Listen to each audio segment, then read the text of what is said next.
How the heck can Joe Biden call America First conservatives a threat to democracy with a straight face and a dry diaper? He's the one who has allowed millions to invade our southern border. He's the one who is robbing hardworking Americans to pay for Karen's daughter's degree in lesbian dance theory. Okay, so we're gonna return to the lesbian dance theory because I feel like we're obligated to. But she wanted to have her line about Biden wearing a diaper, which I don't know, he's old enough, it's possible.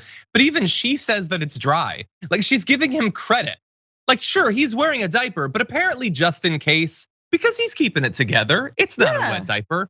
But anyway, it is really the main difference between Trump and Biden.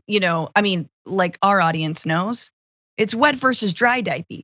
That's and all yes, it is. There's diapers yes, all around. We're going with dry diaper. The lesser of two evils is the dry diaper. Vote dry diaper 2024. But anyway, the main point she was making, if she's making any point, is that student debt should not be canceled. Why? Because she doesn't respect the degrees that people get. Now, of course, as you all know, like you are allowed to get whatever degree you want. The idea that they can just say that studying certain types of thing has no merit whatsoever, well, that's very interesting coming from Lauren Boebert, particularly looking at her record in terms of education. But anyway, I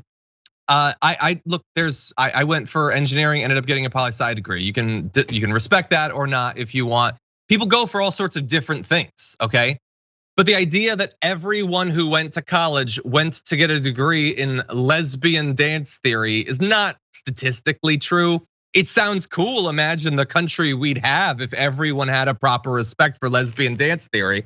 But being opposed I have to say, like I do have a degree in lesbian dance theory. My actual degree is truly not far off from that. Less on the dance, heavier on the lesbian, I would say. But that's the point of college. It's to learn.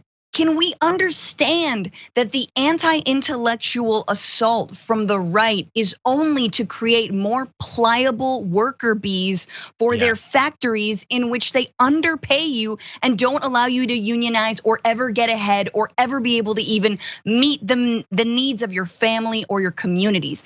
That is the only reason they hate on college. Also, they're independently wealthy, right? So they wanna say, oh, go to school as a doctor, go to school as a, or even get your business degree.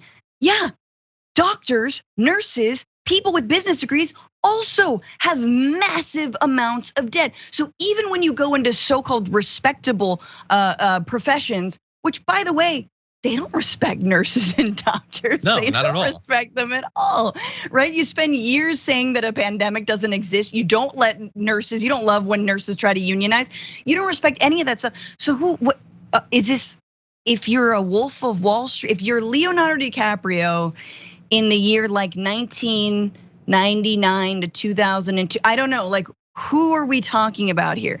If you're a finance bro, it's whoever it needs to be. The point of her comment is not to express an actual understanding of student debt. She doesn't understand student debt any more than she understands college.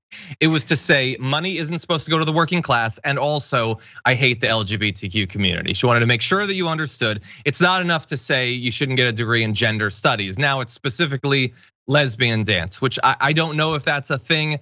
I imagine classes in it are gonna be pretty popular coming out of this Lauren Boebert thing. But anyway, that's what she wanted to communicate.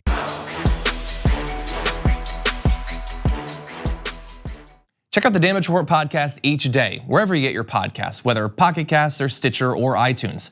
You can join me as I give you the news and stories you want, with a range of co-hosts and interview guests jumping in on the fun each day. Again, that's the Damage Report, wherever you get your podcasts. And if you get them at iTunes, don't forget to rate and review. Sometimes I'll read them live on the show.